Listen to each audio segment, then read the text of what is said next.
Hey y'all, it is May and it is wild out there. I don't even know what to say about some things, but I will speak to the data today. And yeah, I think there's actually some good news for the Treasure Valley market. So stay tuned for that. First and foremost, interest rates. Womp, womp, womp, womp. So I've got a couple slides here. Gary Keller does an amazing presentation every year, and he has projections for where we can expect interest rates to go that year based on economic data.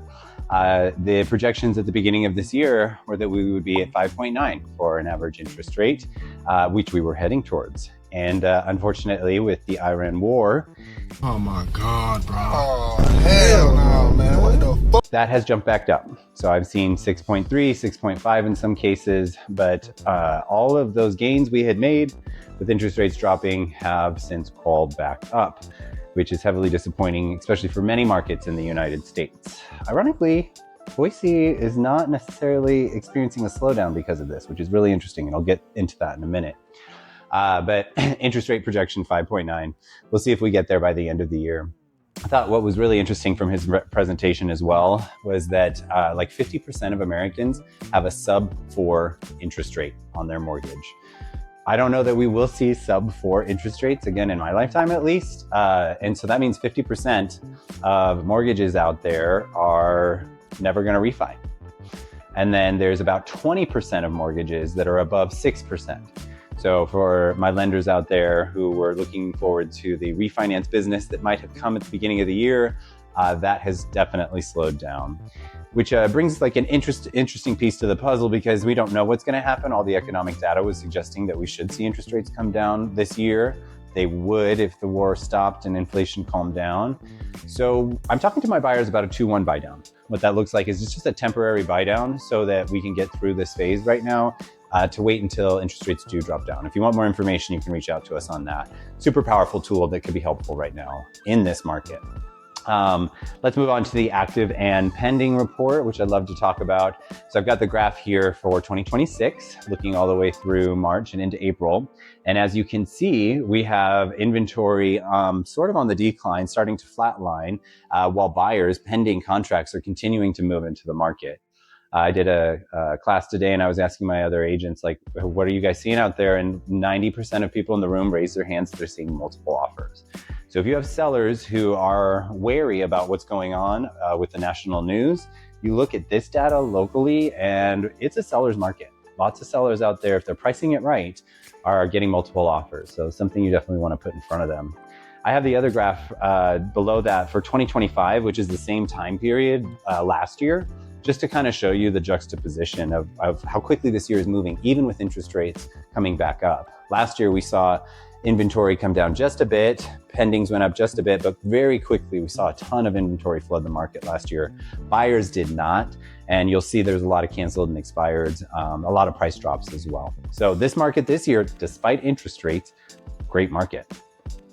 And then lastly, this is like a little bit of sad news. Just something that I kind of wanted to bring to your attention. The first graph I have here is the wealth gap. We've got the top 20% of households and then everybody else.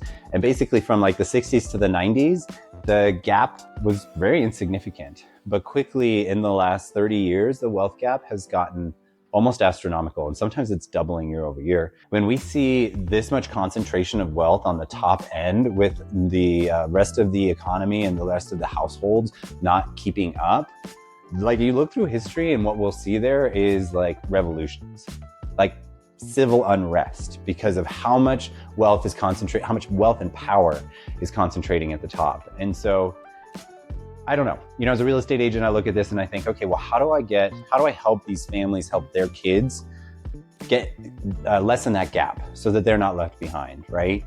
The second graph I have here shows average debt and average net worth of baby boomers, millennial, and Gen X. And overall, what you'll just see in this is that the baby boomers have half of the debt that millennials and Gen X have right now. Their average net worth is within $20,000, but they have $40,000 less debt on average.